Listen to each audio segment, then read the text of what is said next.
up, my nigga? Man, what's going on, man? I'm trying to do a documentary on you boys, man. I heard y'all doing Black Wall Street street gang. Whatever you want to do, do it.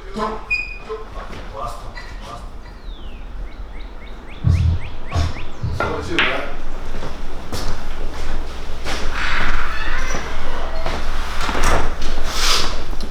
Man, how y'all doing? I'm doing a documentary on Black Wall Street street gang. What's going on? What's your name, man? That's what's up, right? My name is Darren Thomas, man.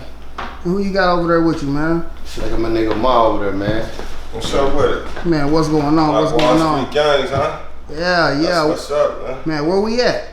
Shit, I'm at my nigga DT spot in this man cat. I come fuck with my nigga. He's OG Damu, man. Just did 22 years in the feds. Rep with a nigga from my town. I got love for, so I come through fuck with him, blow. You know, we drink a little Remy, blow. We just chop it up, man. You know. Just come talk to me, huh? Yeah. Shit up. I'm gonna go ahead and set up over here, and I'm gonna ask y'all a couple questions, and we're gonna go ahead and get into this thing. Right.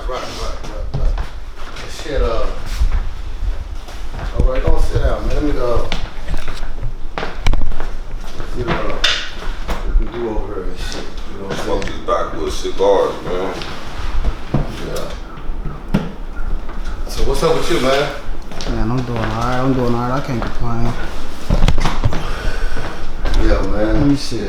Black Wall Street, Tulsa, Oklahoma, man. All day. That's what it is. So you say your name is DT? DT. DT, and what DT stand for? Shit, Darren Thomas, man. Darren Thomas. Right. Darren Thomas. So you say you're from Tulsa, Oklahoma, and in Tulsa, Oklahoma, they got Black Wall Street. What do Black Wall Street mean to you? Well, shit, when you just look at Black Wall Street and know the history of Black Wall Street, you know, it signifies a lot of things. And like, you know, a lot of towns and cities had to come here to borrow money from Tulsa, you know what I'm saying, back in 1921. So, you know, that's what our store on Black Wall Street. So we all from the Black Wall Street, from Tulsa. From Tulsa. And in Tulsa, I heard, you know, it's a lot of gangs. Right now, they say it's the #1 as far as crime rate. You know what I mean? It's a lot of gangs, got a lot of Bloods, a lot of Crips. Right. You know what I mean? So, what set do you bang? You bang? You active? I mean, what's going on? Let me know something. No, I wouldn't say I bang because, you know, I'm 48, you know what I'm saying? But Right. I'm one of the founders of this, you know, of this gang banging. You know, I gang bang, you know. But now, you know, age played nothing different than that now, you know. So what did you bang? You know, what hood you from? Let me ask you that. Yeah, what hood you from? What hood I was from? Yeah. I'm from Five Deuce, you know what I'm saying, Rip. Five Deuce Rip. And where all did that start from? Well, it all started from some hood shit, you know what I'm saying? A lot of niggas got together, you know, protecting our neighborhood, you know, all for one for all, stuff like that, you know. Then it, you know, it turned to something big, you know. Turned into something big. Something big like what? You see, it's banging in Tulsa today, right? Right. You know, it wasn't as Tulsa always was gang banging, you know. You had gangs here like the Cliques, the Duffies, the Crips, you know, so Tulsa was always, I would say gang banging, I would say hood banging. You know, I grew up, Turley boys. Yeah, Remember that way? Turley boys, yeah. You know what I'm saying? Right. You know. Shit like that, you know shit what I'm like saying? that. Rude boys, Yeah. Duffy boys. So it was always gangs here. Right. I was just banging hood, banging my neighborhood. So I wouldn't call it gang banging, I was hood banging at that time, you know. Right. You know what? Okay. I'm not gonna ask you too many questions. I want you to go into a whole story. I mean, I want you to give me everything, your childhood, you know, how you meet your man, how you meet your boy over here, you know. Tell me everything. What hood you from? Who started it? You know, did you ever go to jail? If you did go to jail, how long did you go to jail? You know what I mean? I want you to let me know everything. Give me raw. I want it raw and uncut. You asking him or you asking me? I'm asking you first. What you wanna know? Let's go ahead and get it started then. You say you're from the Rip Boys, right? Right. And who started the Rip Boys? Who started the Rip Boys? I would tell you who started the Rip Boys was Herb Bruner, Andre Barnes, Jock, and myself. But we wasn't called the Rip Boys. You know, back then, like I said, you know, we were just neighborhood homeboys and shit like that. But everything started from Herb, you know what I'm saying? Herb was like the big brother of the neighborhood, you know what I'm saying? So a lot of things when how all this occurred right here, as far as this street banging came about, is when this older cat tried to jump on me one day. So me, her, Andre Barnes, and Jock, we was walking up to McLean High School. So this older guy approached me this one particular day. So when he approached me, I was probably about the time 5'1" maybe, whatever. He was a big guy. You know, it wasn't like I was bagging down or anything, but by her was always like the big brother. He stepped up to the situation and then hit dude. And then next thing you know, me, Jock, Andre, we all jumped on dude. You know, so from that, a lot of other cats got angry, and then you know, shit, snowball rolled down the hill from that. You know, right? You know, but like I said, it was a different section of gangbang. Before I was a blood, I was always hood banging and something else. Okay. You know what I'm saying? But like I say, stuff like that, I really ain't gonna talk about all that right now because I got a documentary coming out, you know what I'm saying? And it's talking about like going all the way back to the beginning, how the gangbanging come to the Black Wall Street. That's how I got connected with my guy like Ma, you know what I'm saying? And I got another OG cat named Dennis Lover, you know? So Dennis Lover was one of the, I'm gonna say that he was the founder of the Crips in Tulsa. You know, it was some Crips all here, but I'm saying as far as born and raised on Tulsa soil, he was the founder of the Crips, and his brother Lee Lover, Stevie Lover, a lot of, you know, Sam Seif, a lot of guys, you know what I'm saying, that ran with him, you know, so, but like I always say, we're still here, so, but like at the time, you know, we wasn't even functioning, these guys were functioning at the time. So you was one of the founders of the Crips? No. No. I mean, no, hell no, I can't never say that. Okay. He talking about my older homies.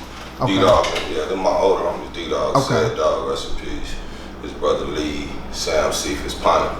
Them was my older homies. Them the first Crips I started fucking with, because I grew up in Turley. First Crip I knew was a guy named Frank Fox. I was a kid in Turley, you know what I'm saying? Okay. That's where I grew up, but you know, they just labeled the Turley boys. I don't know, we probably had to ask. I can't say who made the name or none of that, but I do remember as a kid, when the real boys came out there and fought them, I was right there. I was a kid, but this fully Crippin' blood shit on, you know what I'm saying? Right, that's what I'm saying. Yeah, it's before this, you know what I'm saying? It was a lot of different movements before, right. Crippin' blood movements in Tulsa. I grew up in Turley, up under them dudes, D-Dog and dudes, and them was like the first Crips that I seen in the town, twisting the dang, busting on niggas, getting money, you know what I'm saying, driving Benzes, you know what I'm saying, always in funk, you know what I mean, I don't wanna say shooting motherfuckers because niggas gonna try to hate, you know what I mean? They always in funk. When I was young, these dudes I looked up to. Dennis, said, Lee, Stevie. That was just on the Crip tip. And the shit evolved, you know what I'm saying? And I started fucking with Toady and them. That's how they get on the Hoover tip. When I meet Levi, Baby D, Benno's, but I met them up at Toady's house. Them was my people's, that's Toady's peoples. So that's when the Hoover thing, when the sets, you know what I mean, came, you know what I'm saying? So when the sets came, the Hoovers, the Bloods, you know what I mean? Like these the first Bloods I knew, you know, Quinn dude grew up with me next door, he rest in peace. Don't want to speak on that, don't know too much about it. You know, salty situation, hurt me really bad, but you know, we'll go off into it. Cause a lot of people been asking me on the streets like, man, DT gonna do this documentary? You know, cause some cat wrote a book. I don't know the cat, you know what I mean? But can't no nigga write no book on the town about the banging. I mean, for real, it's impossible for one nigga to do that. You have to go to a lot of different dudes like you doing with this documentary, and I respect that. You have to go to certain sections and talk to dudes who was out there back in the day when we was growing up in the projects and shit like that, Morning Star, Vernon Manor, when niggas was, you know, doing their thing with the little eggs. We gonna call them eggs. You take a big egg, you hit it with that razor blade, pop, pop, niggas out there with them eggs, all day, them little bitty eggs. So you have to, you know, go from there. Man. Yeah, so that's where it all started from. Yeah, it's deeper than you know what the guy Lori Forbar had on TV. It's way deeper. That's impossible. He's not the first dude around there buying impossible. Man. So how did the gang start in Tulsa? How did all of that even start? You know like what I mean? DT said with them, it was more like, you know, they hood thing. Like I said, when I grew up in Turley, it was more just all the motherfuckers from Turley just fucked around. This is photo Crippin' blood shit. Like the motherfuckers by Semino who shot KT, them niggas, Big Alvin, and I was young, man. I was a kid. Some niggas Alvin and what's that? Sam and all them niggas. They was, you know, black dudes, man, just functioning out here, man. You know what I mean? And the first big movement to take off from our town was the Rip Boys. Straight up, can't no nigga deny. They can say what the fuck they want to say. So it all started really the Rip Boys. Well, nah, like I said before, like DT said before him, it was niggas. He was seeing niggas doing shit in the project, busting on niggas and shit. You know what I mean? First niggas like fighting and all that shit. So you gotta look at it like I'm older than him. Yeah, he older than I am. And the other cat's older than me. Right. So some of the same cats that he was talking about, which is Dennis Lover, which I was telling you about earlier today, like we going to do a documentary on about the beginning, about how the gangbangin came here, because me myself, I had thought that he was the first Crip that arrived in Tulsa, but he told me he wasn't. But he was the first Crip that banged on the soil from Tulsa. That's what I'm saying. And it's like you might hear a lot of people say that they were the leader of the blood, they was this and that. But I don't understand how can that be when I was there from the first blow all the way to the last blow until I went and did 21 years in prison. So how can that be? With that, like I said, with the original Bloods in Tulsa, can't no nigga refute that. I mean, with DT, Quinn dudes, I ain't gonna talk about here, Chili Dog, Cake niggas. These niggas older than me. These niggas Tootie and Lala, them my sisters. What's up, twins? When y'all see this, they like 5 years old now. They went to McLean. They couldn't go nowhere without me. I had to go to Skate Town, so I'm there from the hip with my sisters. My nigga stayed next door. He right there with La Red and Niecy and them from the hip. It's for all the Crip and Blood shit. You know what I mean? Niggas just gonna give it to you live on the Black Wall Street tip. I mean, you got to. I mean, you know, like I said, I grew up in Turley. I remember Herb and Rob stayed in Turley. I remember the G-Twins stayed in Turley. I remember the Cravens stayed in Turley. I remember everybody that stayed in Turley when I grew up out there. Before the Crip and Blood shit. Then niggas broke off, boom. I remember my nigga Quinn moved over there by Chamberlain with DT and them. I remember he started running with them. And I remember when that movement started, I remember the first beef with the Hoovers in the Bloods and stuff. Can't no nigga tell me. Cause my nigga Quilla and Tony them was right there when DT and Quinn them had the first. Just stay tuned, man. They gonna give it to you if you stay tuned, man. And let a nigga refute it. I mean, you know, bring you to the table. We ain't gonna be biased. The line's gonna be open. And they can call if you was in Morningstar, Vernon Manor, up on the hill, if you was at the church parking lot, if you was any of these places back in the 80s when niggas started getting loose. Hey man, call in, a motherfucker come to you with the camera and you can tell your version of it. Right. But you know, we gonna give you, you know, our version of it. I mean, I don't feel like nobody can refute mine. Cause I grew up under, you know, really, you know, I grew up under these niggas. D-Dog said, I'm not taking no props off no nigga name. These are my homies. These are niggas when I was 12 and 13, I'm right there with at the hip with. This the nigga through Key One, his nephew the Keys, give us the Elko. We come through 13, 14 on the things in the Elko back then. Ain't no niggas doing that. I don't know what they was doing in Apache, or what about BC, or I'm telling you what we was doing out north, man. Straight up. But some of these cats that he's talking about, straight up, it's like I said, they wasn't just a big influence on the Crips. They was a big influence on the Bloods before it was the Bloods. And niggas don't understand that. Because you know, as far as getting the money, the girls, the Benzes, the lowriders, the Laces, the Nissan trucks, you know, the big gold, you know, it's whatever you can say as far as that image, as far as a street guy or a drug dealer, them guys was already doing that. You know what I'm saying? So we was young guys looking at that movement, and that's what fucked a lot of our minds up to where we fell off into that category. Because if you see a dude coming through there can have 10 women and can spend money and never have to worry about another dollar, just keep spending, you know, who don't want to be like that? You know, that's really was like the LeBron James at the time of the neighborhood. It was like him, Kenny Jones, and stuff like that. You know what I'm saying? Yeah. You know, niggas try to hate on my big homie D-Dog and them what his Benzes and you know, I would hear that from older niggas, you know what I mean? He's the first nigga I seen as a kid, a black dude with a Mercedes 500 pimped out. First nigga I seen with the mini blades on the things. First nigga I seen with the rag Chevy. You know what I'm saying? So this the shit I grew up around and up under, you know what I'm saying? What's up, Blink? I go Blink. I used to look up to this nigga too, cause this nigga used to be a touch off. Him and his brothers, Mark and them. Yeah, I used to look up to this nigga too when I was a kid on everything. What's up, my bro? Live said to my cousin and everything, nigga, fuck me. I'm gonna get Blinky. Yeah, for real. Hey, what's up, baby? Yeah, that's my nigga Blinky, man. Yeah, I used to look up to Blink when I was young or everything. We thought Blink was a touch out. Well, we knew him and his brothers marked him, you know what I mean, back in the day. When we was young, and what's crazy is we had seen his brother, Blinky's older brother, was cooking at the Pimp nigga. Them niggas older than me, man, had a restaurant when I got out the feds.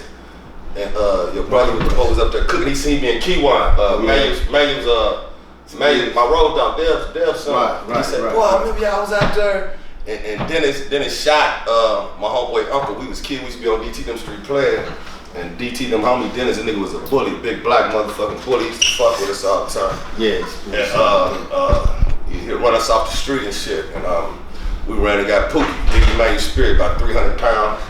Nigga, he jumped in the car, go straight to Morning Star, you know what I'm saying? Put like a karate demo on Dennis. And KT, rest in peace, give him the 357. He shoot my homie's uncle when we was kids. You know what I'm saying? This is shit we grew up around. You know, they can't refute it. You know, we got other niggas saying they passed Dennis the gun. Whoop-de-whoop, KT passed Dennis the gun. Rest in peace, everybody, 357. He shot him in the leg. He could have killed him out of Morning Star.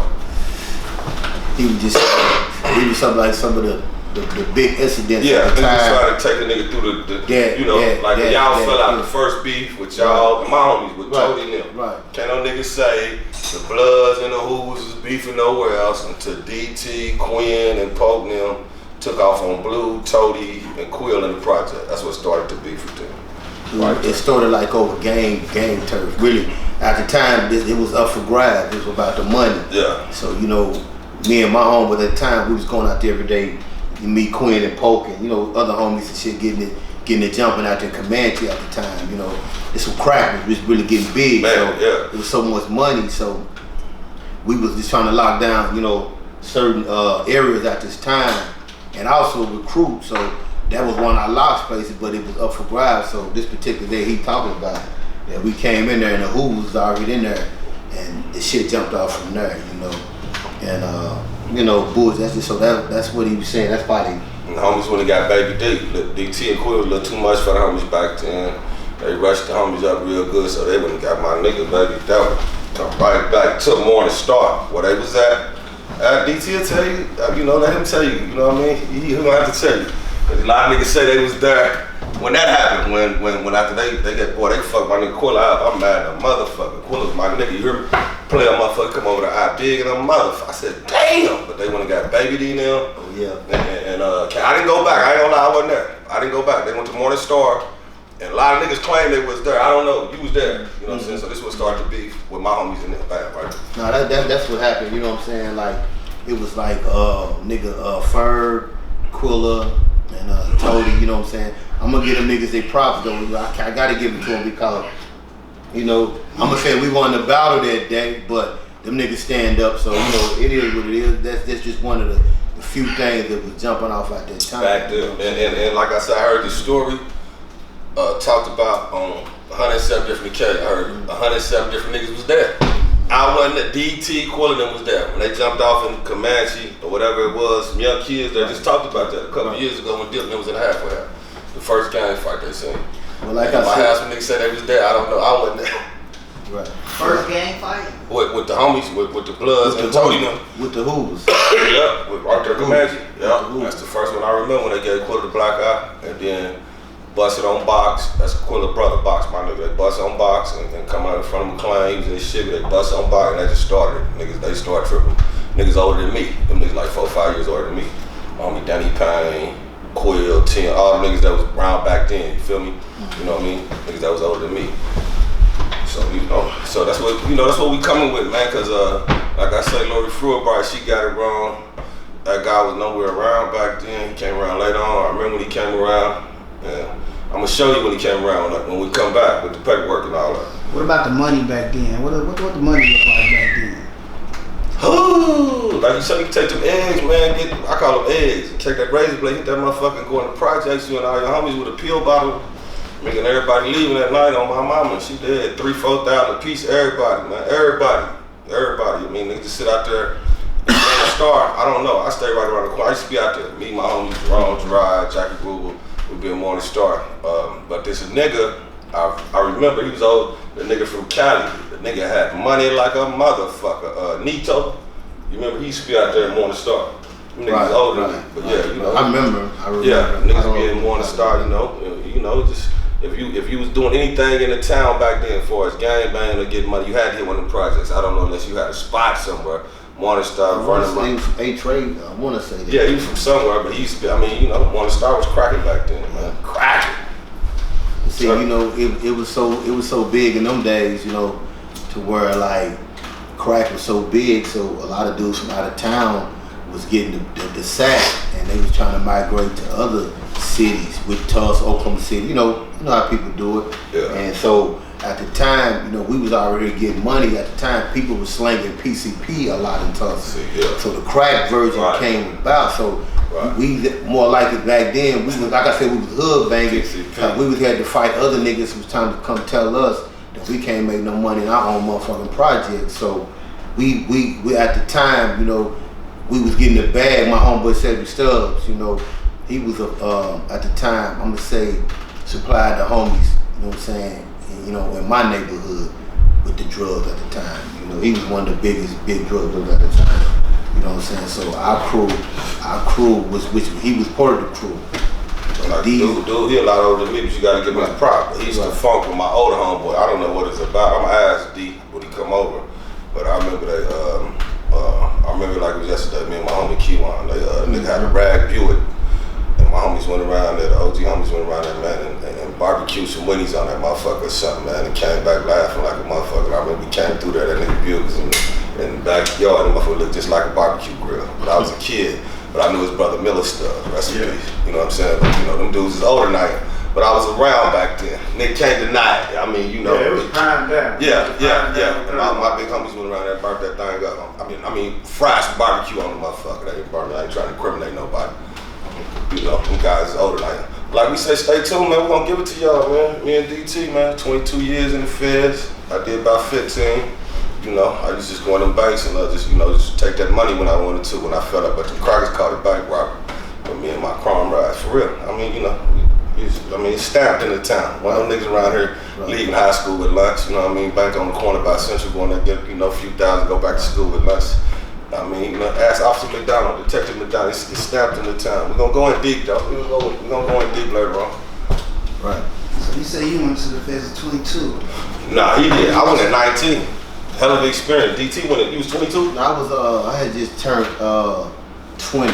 Oh yeah, damn. I just had turned 20. Bad. Yeah, I went at 19 though.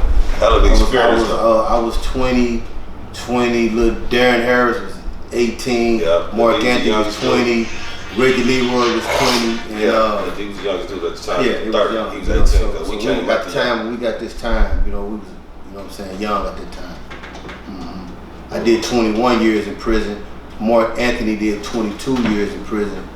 Reggie Leroy did 23 in prison, and the reason why I ever went to prison is because it was a big scandal with the police and this nigga named Ward Price, which I might know of him, the guy who just wrote a book. You know what I'm saying? I heard about dude just on the radio. I know his little brother. I don't know. He's older than me. I remember he was wrong with y'all. Well, anyway, he was. That's how me, Reggie Leroy, Mark Anthony, Darren Harris, Dennis Washington had got on case with him. You know, he was doing business with a police officer or whatever. You know, and crooked police at this time. The new law was coming into effect. So at the time, they were just going around throwing all black guys away at this time. So they pieced me, the guys I just mentioned, on the case with him. And that's how I ended up doing 21 years. And Mark Anthony did 22, Lil Darren did 26 years, and Reggie Leroy did 23 years.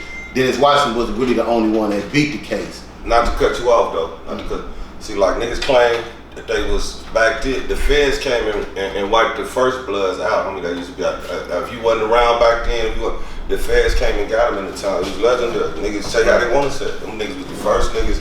I don't know if the Comanche niggas was before y'all, but the niggas I knew though. Right. So you know, you can tell you, they got a big ass conspiracy. Fucked everybody up. Niggas didn't know what no conspiracy was.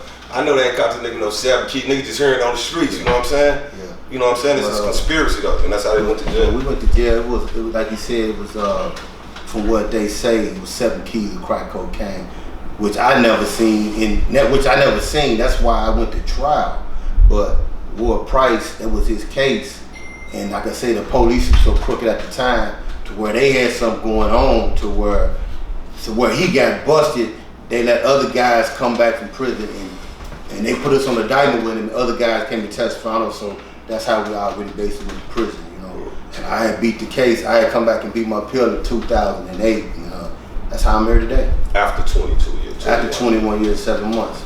Motherfucker been peeling that shit like a motherfucker. Yeah, that's just like me. Nigga, I damn near sent, mom from damn near went bankrupt. Nigga going that motherfucker trying to foul all them breed niggas in the law library. You know what I'm saying? When I went in 94, I went to prison, like I said, for removing money from banks when I felt like what them crackers call it bank robbery. And I got there in 94, I hit the yard. It was a hell of an experience for me, man, to be that young. Who told him?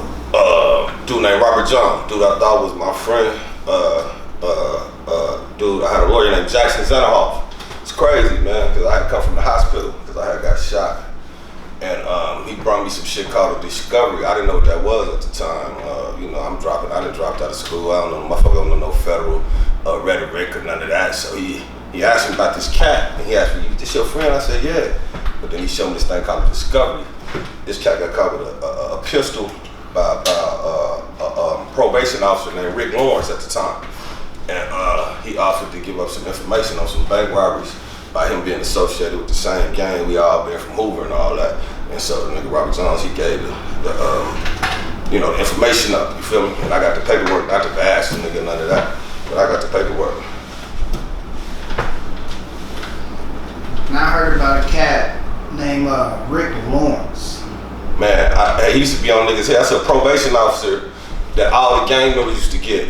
I'm thinking, I don't know, you have to holler at them dudes, but I know a lot of homies was getting, he was like a special gang probation out, niggas that be on probation. That's the dude who called Robert Jones with the pistol, Rick Lawrence. That was his probation officer at the time. He had just got on my mama. I ain't gonna lie on the nigga, you know what, I grew up with the nigga. I'm telling you, I've been out of prison, man, I'm cool, I'm married, trying to bash, no niggas. Yeah, come on, man. He know what, I grew up with the nigga. I got the paperwork. I didn't type it up, you know. It ain't no need. Jackson Zennerhoff gave it to me, homie. Jackson Zennerhoff, he gave me the motherfucking paperwork. When I come straight from Hillcrest, my nurse Peaches at the time, I got shot in a drive-by, but they said I got shot in a bank robbery. But like today, I said I got shot in a drive-by. You know what I'm saying? Yeah. File discovery, bring it to me, boom. It's got a dude name, and I still got the papers. Right.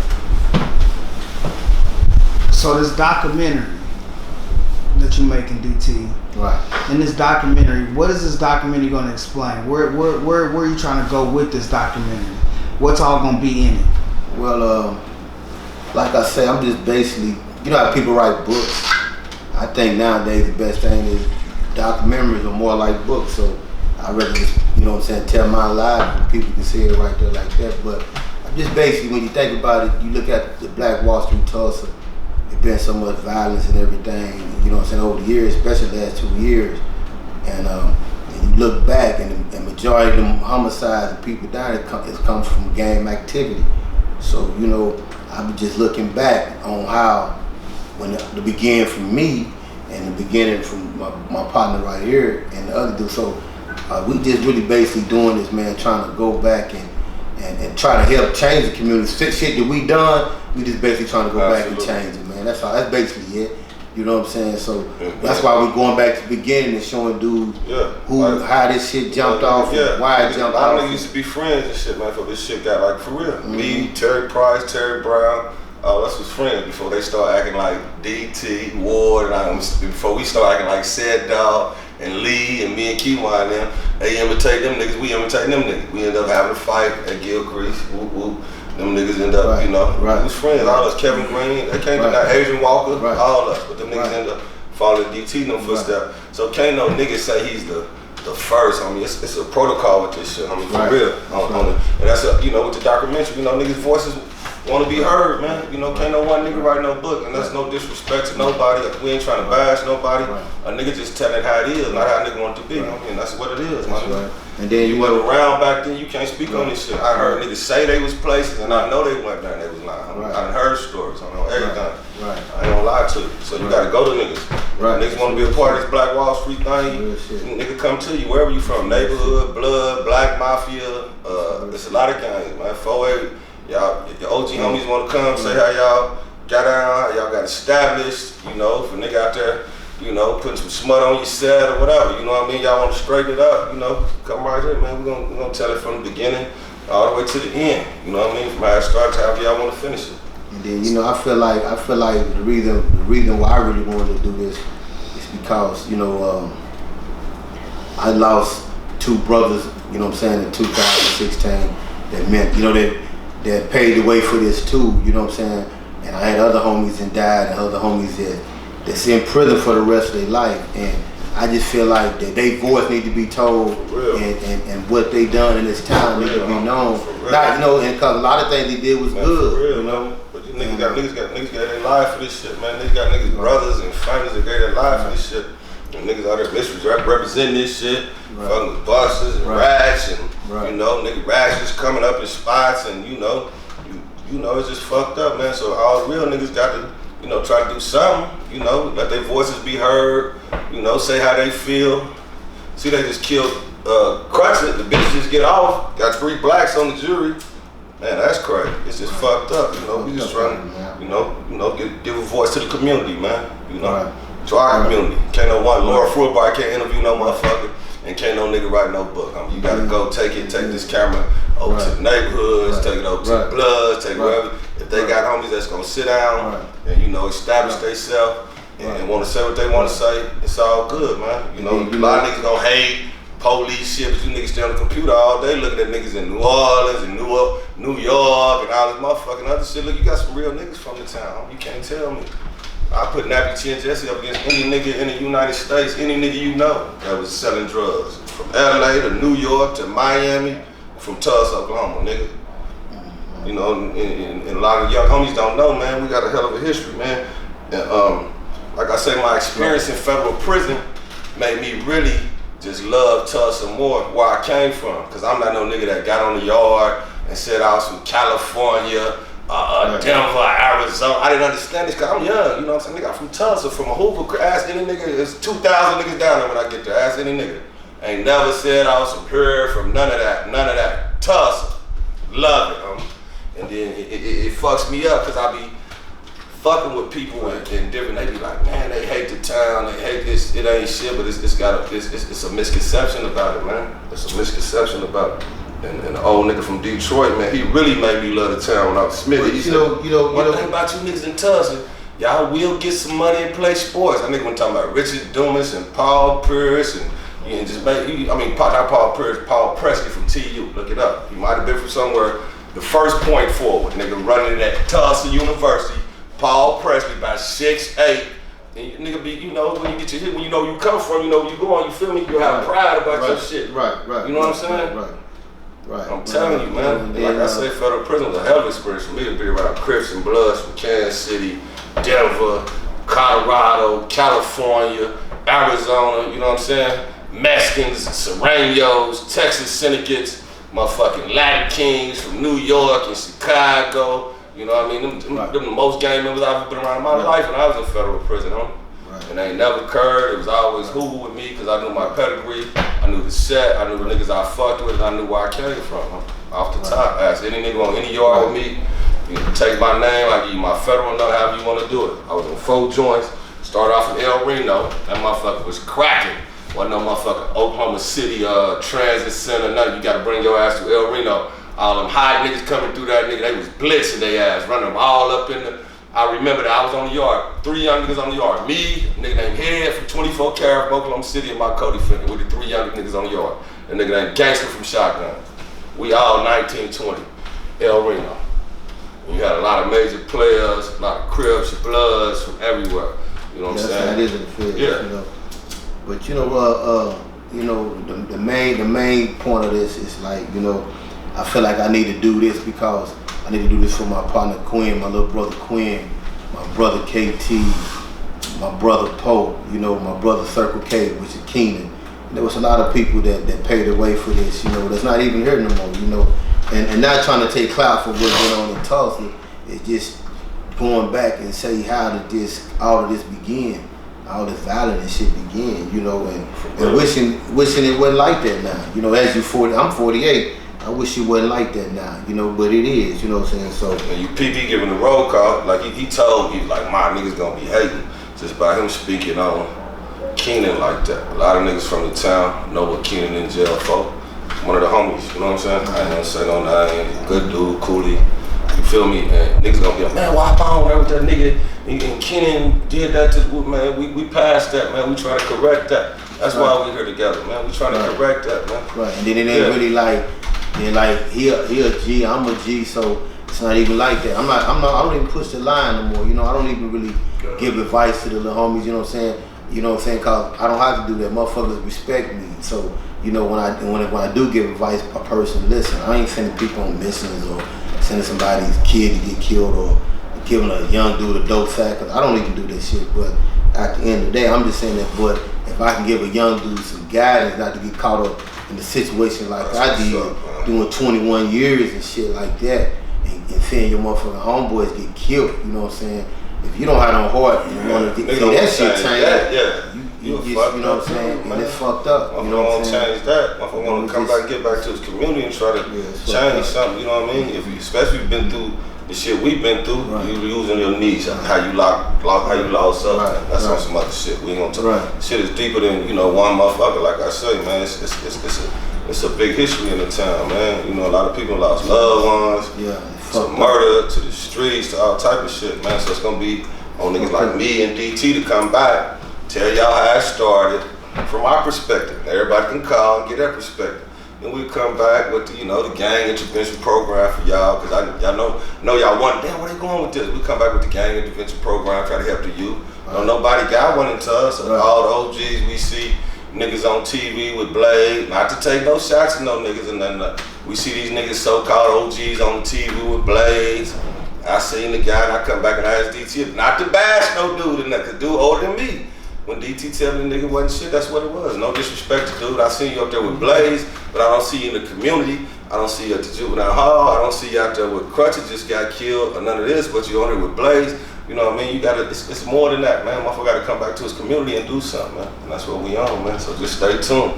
Like I say, it's coming for y'all, man. The Black Wall Street thing, man. It's our city and it's our community, huh? Yeah. We don't want to, you know what I'm saying, put our community up what's really going on, you know, and what need to be like stopped, you know what I'm saying? So it is what it is, you know what I'm saying? You know, we just happy that you know what I'm saying, you took your time to even come out and they won't even interview us. But stay tuned though, we're gonna take you down memory lane this next time. Boy, we're gonna have the newspaper, we're gonna have the pictures, everything. We get history with these homies. All the homies we lost, all that. Niggas ain't just dying in LA and Chicago, Houston and New York. Niggas dying right in Tulsa too, man. Then I'm gonna give the people the real truth. The real truth on the blood, the real truth about the blood gang. Because you have a lot of people that say they keen blood this, they keen blood that, but how can they be? And I've been there. And I'm saying I'm not even in pushing the line like that anymore. I'm not knocking nobody's blood shit either, but I'm just saying that, you know what I'm saying, I've been there from day one to day end till I went to prison. You know like I said, we ain't being biased. If a nigga want to refute it, you come get this seat right here and sit by you, D2. Stay tuned, man. Right, stay tuned, man.